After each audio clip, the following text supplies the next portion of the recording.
Hi everyone, here's our 7.3 note today, and specifically we are proving that a quadrilateral is a parallelogram.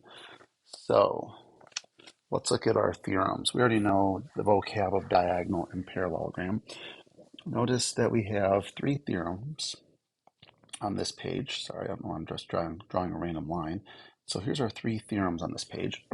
The first one states that if both pairs of opposite sides of a quadrilateral are congruent, then the quadrilateral is the parallelogram. So remember, this is our converse.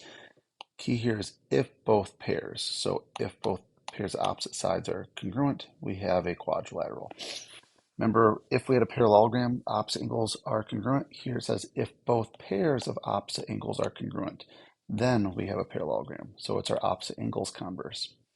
And then here's one that's not a converse. This says if you have one pair of opposite sides that are parallel and congruent, then we have a parallelogram. So this is the only one so far that is not a converse. And then we go to the next page, and then we have our diagonals converse. So if we see the diagonals are bisecting each other, then we have a parallelogram. So we have all these converses, and then we have the opposite side is congruent and parallel, and we have our definition. These are the ways to prove a parallelogram. You either can prove it with the definition, you can prove it with our three converses, or the opposite sides parallel and congruent theorem. So these are our options. So let's get into actually doing some problems now. Extra practice, here we go. Which theorem would you use to show the quadrilateral is a parallelogram? I see opposite sides here are parallel. I see they're both worth A, so this would be my opposite sides parallel and congruent theorem. I'm just abbreviating here.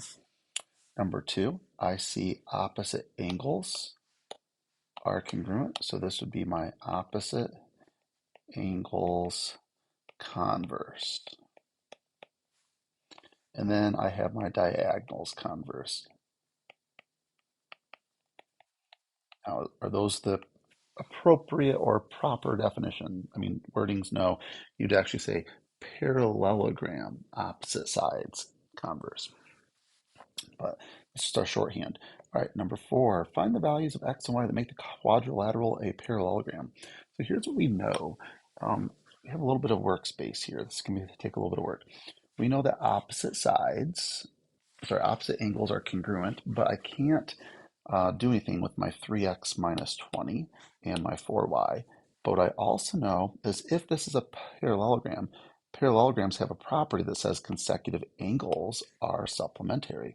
So I'm going to take my 3x minus 20 and add my x plus 40, and they should be supplementary. If I solve this, I'm going to get the x equals 40.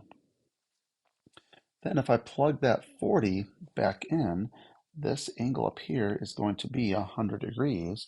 So then I can set my 4y equal to 100 and get that y equals 25 because of my opposite angles.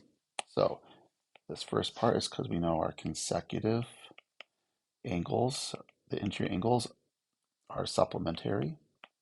And then the 4y equals 100, it's because we have our opposite angles are congruent. Now let's go ahead and look at number five. Number five, these are diagonals. So this shows diagonals. We know diagonals bisect each other, which means the two parts are congruent. So I can say 6x equals 4x plus 10, and I'll get the x equals 5. And then I can put my 2y set equal to y plus 1 and get that y equals 1.